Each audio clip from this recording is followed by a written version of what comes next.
This video is about Hole in the Ground, an Earth analogue to Martian Maars. The report was prepared and presented by Gilbert Bernhardt. Is there water on Mars and other planetary bodies in our solar system?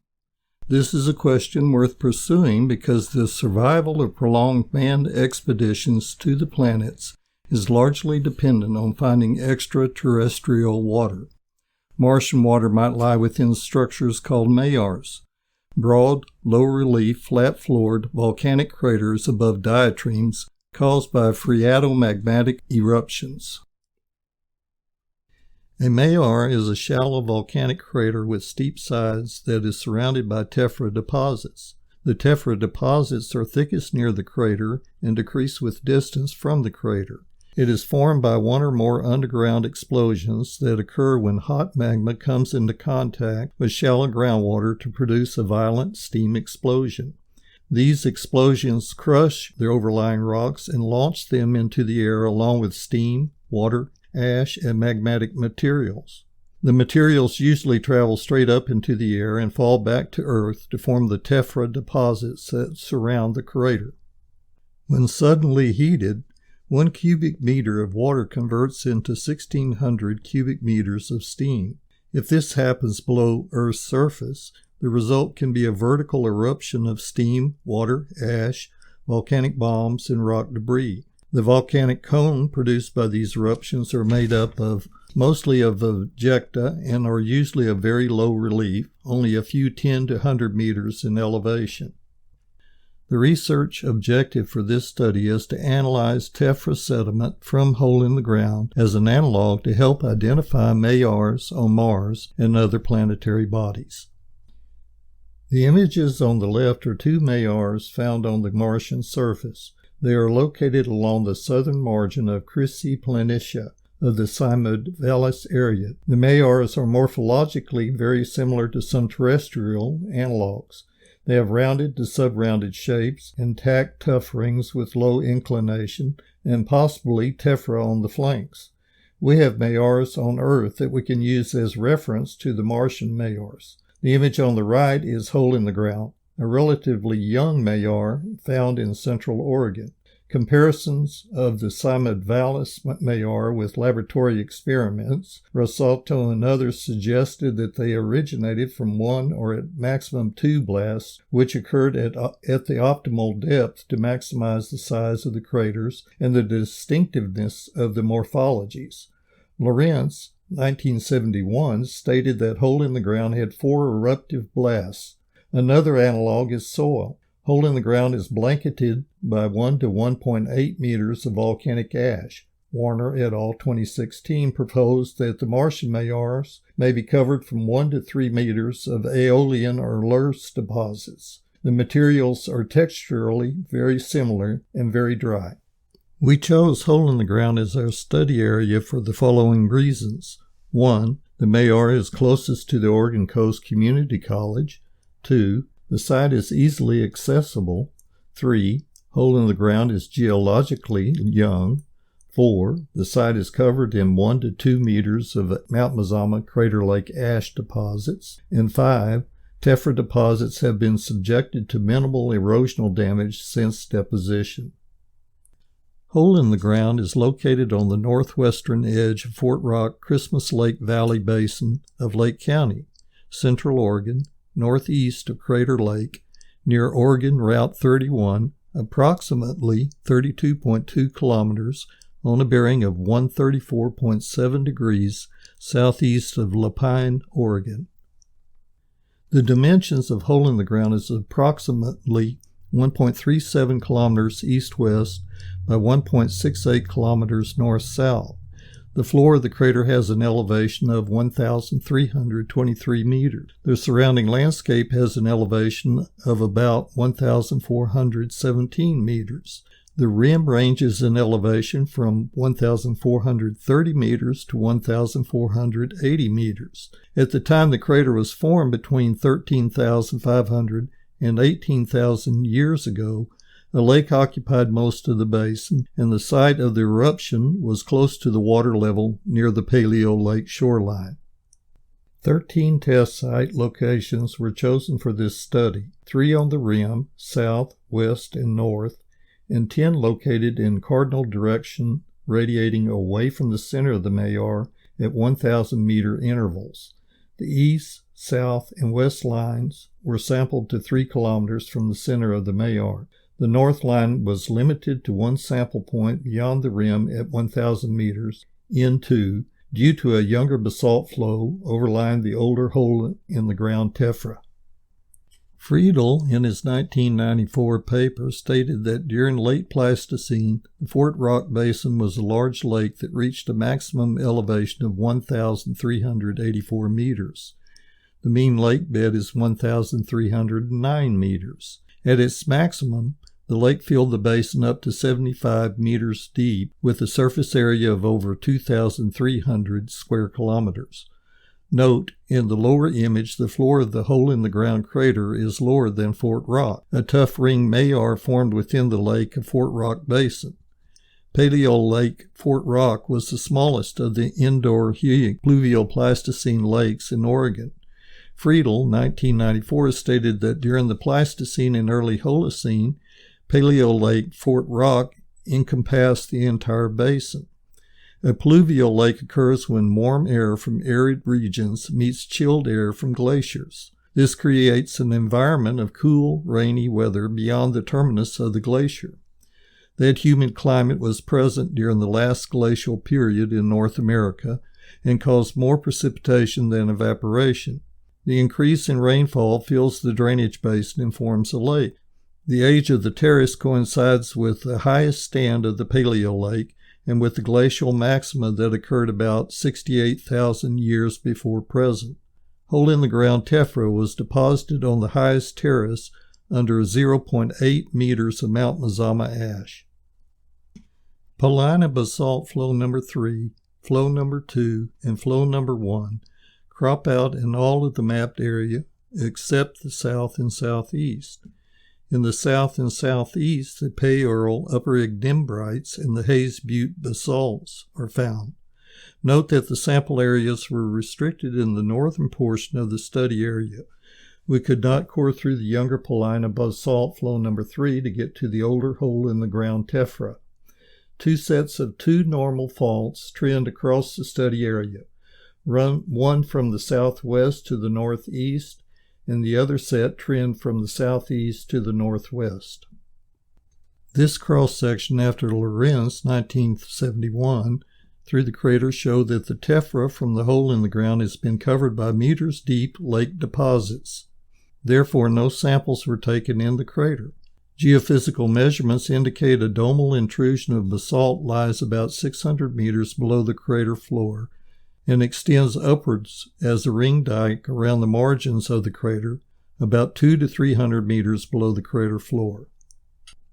Stratigraphic sequence of rocks showing minimum and maximum thickness of each unit and relative age of each unit that was affected by the hole-in-the-ground explosion. The sequence on the left is after Lorenz, 1971, and is based on borings and outcrop observations. The sequence on the right is after Hampton, 1964, and shows the regional stratigraphy and relative age of the Fort Rock Christmas Lake geology based on borings and outcrop observations. Note that almost all the stratigraphic boundaries are unconformable. The Payurl tuff interfingers with older flows of Paulina basalt and is nonconformably overlain by younger Paulina basalt. The Paulina Mountains and Mount Mazama have both contributed volcanic materials to the study area. The Paulina Mountains are a mountain range in Deschutes County, Oregon. There are 97 named mountains in the Paulina Mountains, the tallest and most famous one being Paulina Peak, which sits at 2,429 meters in elevation. Paulina Peak serves as the highest point of the Newberry volcano, a large active stratovolcano that sits just 56 kilometers east of the crest of the Cascade Range and 31 kilometers north-northwest of hole-in-the-ground Maar. Eruptive activity at Newberry Volcano began about 600,000 years ago and has continued into the Holocene, the last eruption taking place 1,300 years ago. Basalt flows from Paulina mountains both underlie and overlie hole-in-the-ground tephra. Mount Mazama formed as a group of overlapping shield volcanoes and small composite cones. The last eruption of Mount Mazama was 7,700 years ago. This eruption, the largest known within the Cascade volcanic arc in a million years, destroyed Mazama's summit, reducing its approximately 3,657-meter height to 2,048 meters. The volcano is located 90 kilometers southwest of hole-in-the-ground Maar. 1 to 2 meters of ash from Mount Mazama blanket the study area. Soils are important because they predominantly form in situ on the underlying geology. In the study area, they formed within the entire thickness of the Mazama ash and upon the underlying country rock. Hole-in-the-ground tephra lies between the underlying country rock and the sea horizon of most of the soil series, except to the north where the Mazama ash is overlain by an even younger Paulina flow number 3. At W6, the Shanahan series overlies a paleosol containing hole-in-the-ground tephra. Carbon-14 dating the paleosol portion of the Shanahan soils in this area would give a more precise age for the deposition of the tephra. To achieve the research objectives for this study, the following tasks were performed. 1. Examine the geomorphology of the Maar from the center out along the 4 major cardinal directions. 2. Determine rim elevations and boulder size along 8 predetermined cardinal points on top of the crater rim. 3. Perform sieve analysis to determine grain size distribution and the modulus of fineness. And 4. Measure tephra gravel volume and sphericity along the crater slope and surrounding area out to 3 kilometers. This drawing displays the combined profiles along the east, south, west, and north survey sample lines. The crater elevation is about 1,321 meters. The lowest rim elevation, 1,426 meters, is along the north line, black solid line. The north line has the lowest relief of 20 meters. The highest rim elevation is on the east line, 1,474 meters, the red dashed line. The east line also has the greatest relief, 99 meters, within the study area. The thin black line shows that at the time of Maar formation, the land gently sloped to the east at about 0.6% from an elevation of 1,401 meters at the center of the crater to the highest stand elevation of Paleo Lake Fort Rock at 1,384 meters. The Strath Terrace at 1,384 meters is overlain by a thin layer of hole-in-the-ground tephra and blanketed by about 0.8 meters of Mazama ash. Along the east line, the crater floor is hole-in-the-ground tephra covered by a few meters of younger lake deposit. The Paleo Lake within the crater developed after the hole-in-the-ground explosive Maar formation. Bonic series soils developed on the lacustrine deposits. The National Cooperative Soil Survey describes the Bonic series as very deep, somewhat excessively drained soils that formed in lacustrine deposits derived from volcanic rocks and pumiceous volcanic ash. The typical pedon of Bonic series is 1.5 meter thick, very gravelly, ashy, loamy sand. Along the inner crater wall, about 17 meters of upper Payurl ignimbrites outcrop along the lower crater wall and also outcrop along the crater flank from about 2.7 kilometers to the limits of our study, 3 kilometers east of the center of the crater. This is overlain by about 10 meters of Paulina basalt flow number 2, which also crop out 2.5 to 2.7 kilometers east of the center of the crater, and 75 meters of hole-in-the-ground tephra that blankets the ground to about 2.5 kilometers east of the center of the crater. Where soil has developed on the crater wall, it is described as Winoga series soil. The Winoga series soils are described as moderately deep, well-drained soils formed in volcanic Mount Mazama ash over volcanic bedrock. The typical pedon is 0.8 ashy sandy loam.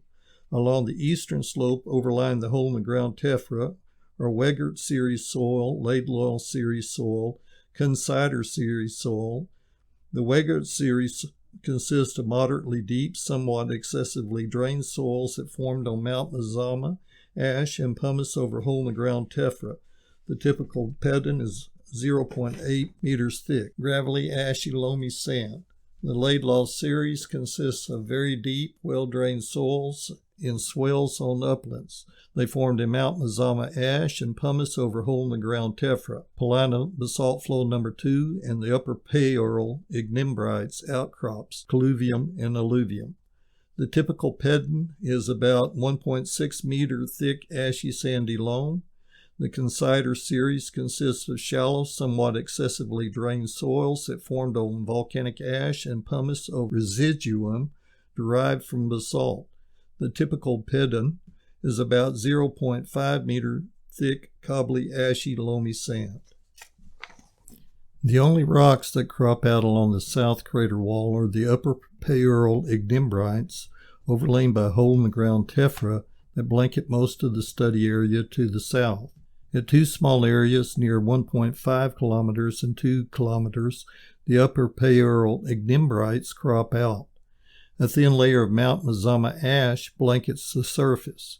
The predominant soil series that developed in the Mazama ash and lacustrine ash deposits are Bonic, Laidlaw, and Winoga, described on the previous slide. The west line cross-section is more complicated due to two normal faults that strike to the northwest across the profile line about 1.7 kilometers and 2.4 kilometers west of the crater's center.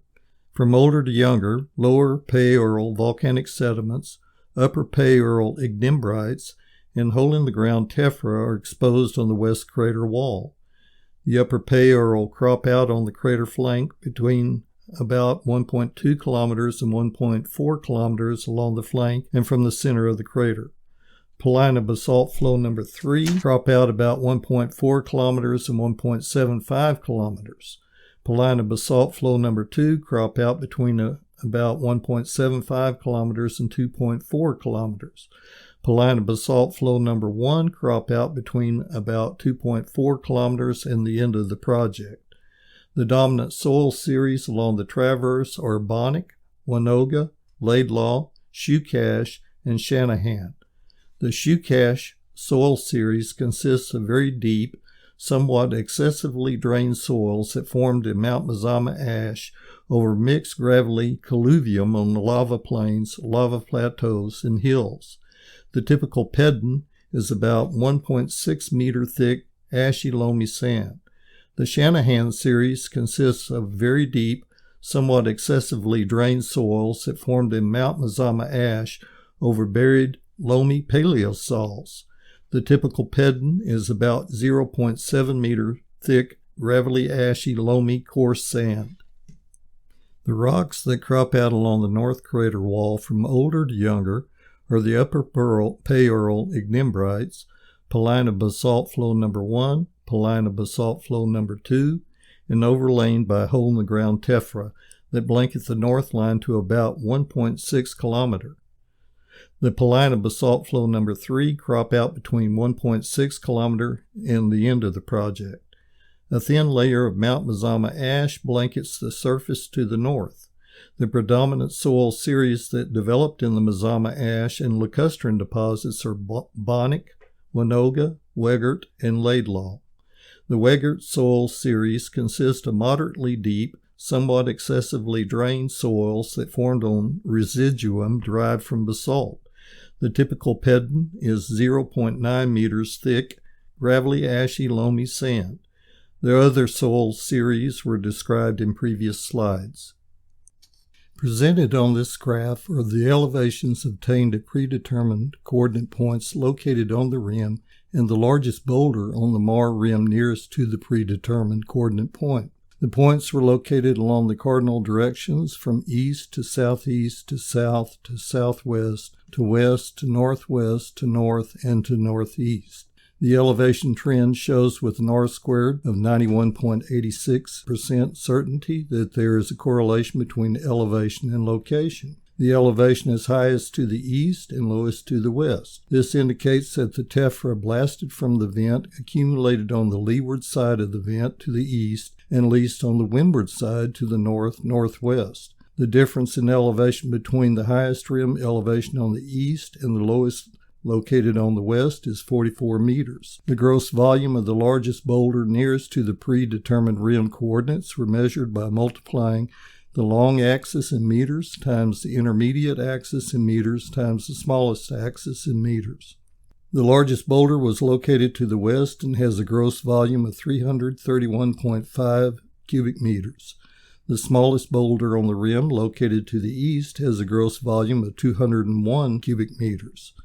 When the 8 boulder volumes were correlated with elevation, the trend generally indicated that the larger boulders correlated with the lower rim with an R-squared of 69%. The most likely scenario is that the boulders have the same escape velocity from the vent, but would take a greater amount of energy to push the largest boulder up and onto the highest rim to the east. Therefore, the smallest boulder was found on top of the highest east rim, and the largest boulder was found on the lower west rim. More testing and modeling need to be done to validate this hypothesis.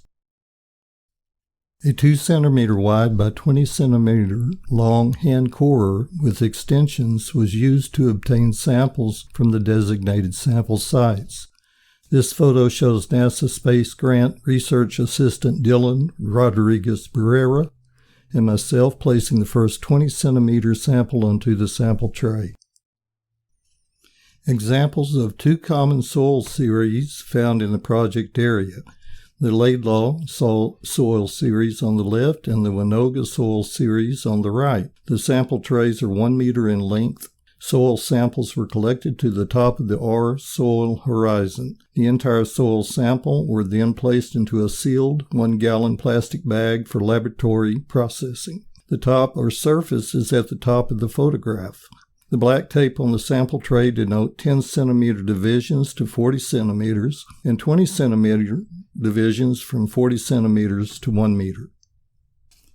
The samples collected were processed in the soil laboratory at Oregon Coast Community College. On the left is the convection oven used for drying samples, and on the far right is the Gilson shaker used to separate the aggregate sizes. Sieve numbers 5, 10, 35, 60, 120, 230, and pan were used to retain dry samples. Both wet and dry samples were weighed on an 100th gram digital scale, not shown. After weighing, the aggregate retained on the number 5 sieve was separated according to rock classification using the optical stage specimen microscope. Sieve analysis was used to determine grain size distribution for all 15 sample locations. The entire core was used for all samples. The data points are the percent passing the number 5, 10, 35, 60, 120, and 230 sieves. The sieve numbers equate to the following millimeter sizes respectively: 4, 2, 0.5, 0.25, 0.125, and 0.063. In the upper graph, all of the curves follow the same trend except for sample E6, which shows a slightly higher percentage of sand and silt than the other curves. The lower graph shows the average grain size distribution for all of the sample sites for the project. The following data was computed from the sieve analysis for each sample location. D60, that is 60% of the soil particles are finer than this size. D30 equates to 30% of the particles are finer than this size. D10 means that 10% of the particles are finer than this size. CU, or the uniformity coefficient, was calculated for each site.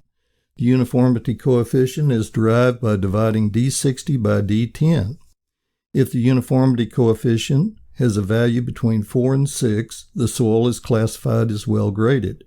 If the uniformity coefficient is less than 4, it is considered poorly graded.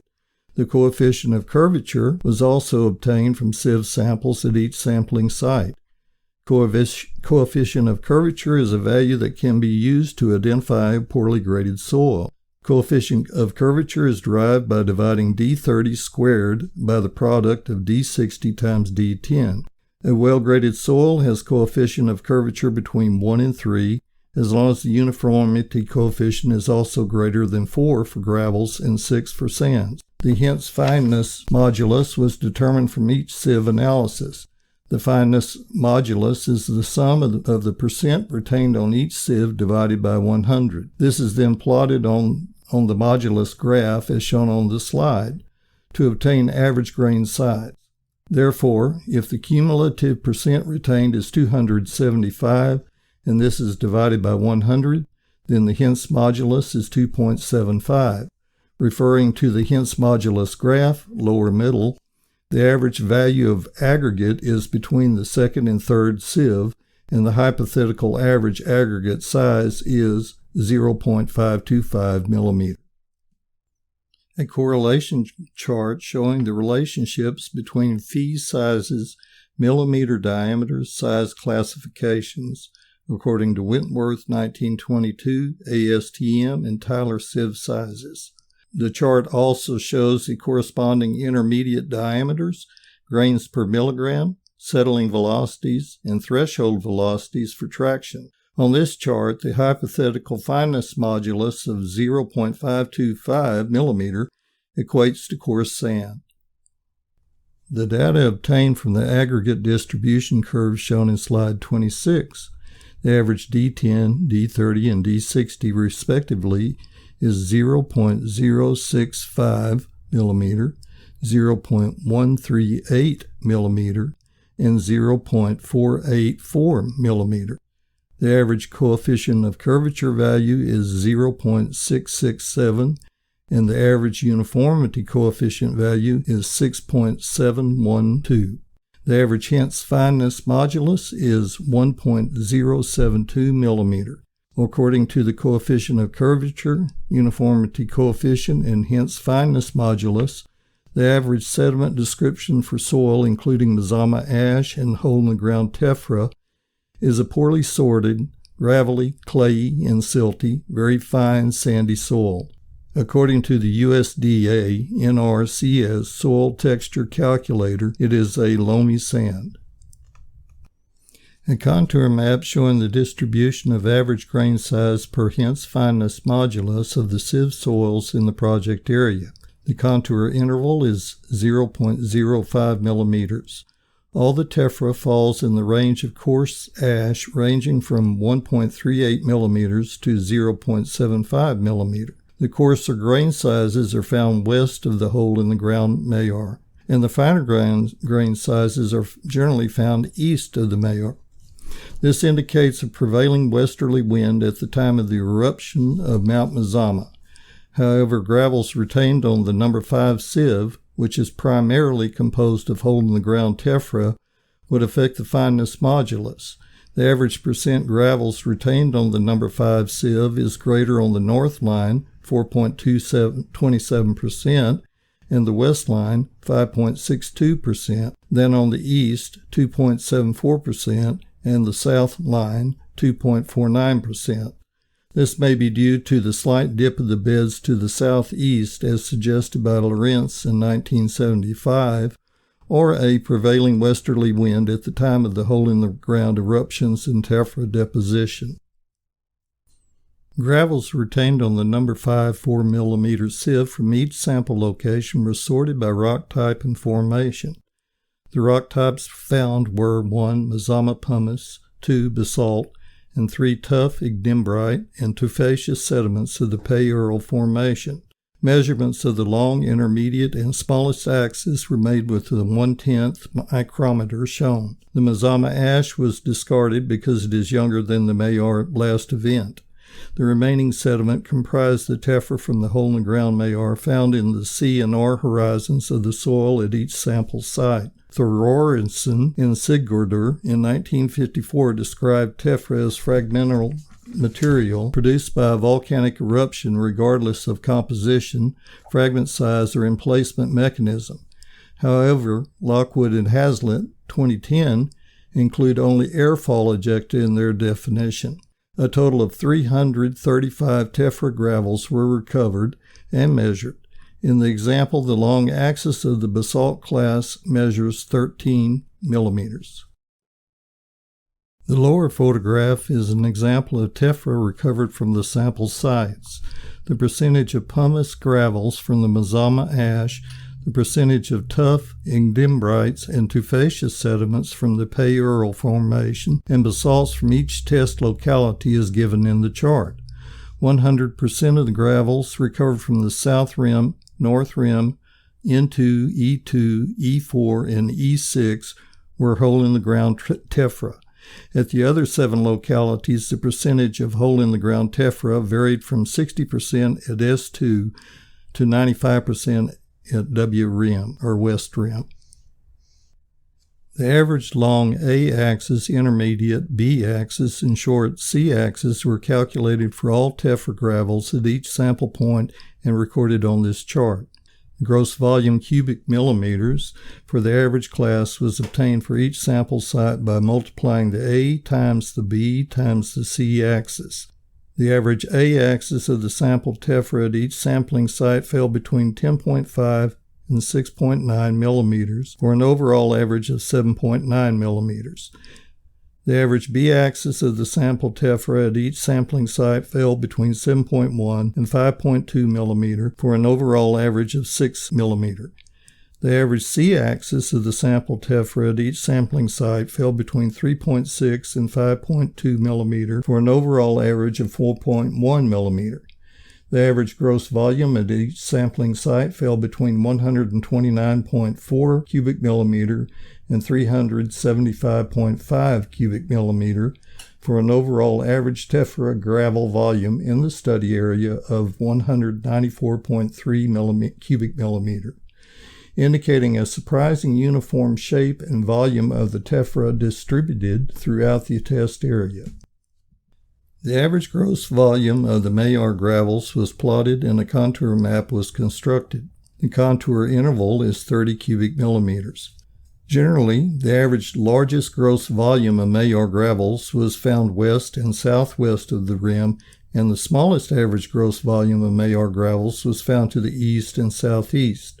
Lorenz proposed that blasts from the vent were directed to the southeast by very slightly dipping beds to the southeast. The matching trends in the fineness modulus contour map of Mazama tephra, the percent gravels retained on the number 5 sieve, the prevailing wind patterns from 1930 to 1996 in Central Oregon, east of the Cascade Mountains, from May to December, by NOAA 1998, and this tephra distribution by volume contour map all suggest a strong prevailing westerly wind at the time of the event, 16,500 years before present, and when the Mazama ash fell 7,500 years before present, and today. A ternary plot of mean gravel form and effective settling sphericity at the sampling locations after Snead and Folk was plotted. 9 of the data points fell in the compact bladed category, 3 in the upper bladed category, and 1 within the upper plated category near the blocky boundary. All the data fell between 6.7 and 7.9 effective settling sphericity for an overall average of 0.73. Dietrich, 1982, defined the settling velocity as the rate at which suspended solids subside and are deposited in a fluid medium. The settling velocity is dependent on the dynamic viscosity of the fluid, grain size, shape and density of the sediment grains, and the difference between grain-specific gravity. The higher the number, the faster or more rapid the effective settling velocity. Therefore, with an average effective settling velocity of 0.73, the compact bladed class settled quite rapidly, limiting the distance the grains would fall from the vent. According to Lorenz, 1971, the maximum distance the tephra found from the vent was 4 kilometers. Conclusions. Rim elevation suggests that the buildup of tephra on the east rim was due to both dip direction to the southeast and prevailing wind direction from the west. 2. Boulder size on the rim was controlled by the escape velocity of the final Maar explosion, smaller on highest rim and largest on the lowest rim. 3. The average sediment description for soil including Mazama ash and hole-in-the-ground tephra is a poorly sorted, gravelly, silty and clayey, very sandy soil. According to the USDA NRCS soil texture calculator, it is a loamy sand. 4. Distribution of gravels retained on the number 5 sieve, which is primarily composed of hole-in-the-ground tephra, may be due to the slight dip of the beds to the southeast as suggested by Lorentz in 1975, or a prevailing westerly wind at the time of the hole-in-ground eruptions and tephra deposition. 5. Distribution of the fineness modulus average grain size of Mazama ash indicates a westerly wind at the time of deposition. 6. Results obtained from the tephra analysis indicate a consistency in uniform shape and volume of the tephra distributed throughout the test area. 7. The average tephra contour map indicates that both dip and wind directions affected the distribution of the tephra. 8. The form and sphericity of the average tephra gravels from each sampling site was predominantly compact bladed on the Sneed and Folk ternary plot. 9. The average settling velocity of 7.3 is considered quite rapid and limited the range of tephra deposition to within 4 kilometers of the crater. Part of the initial study objective was to use infrared photography to try to discern fracture patterns in the crater of the Maar at hole-in-the-ground.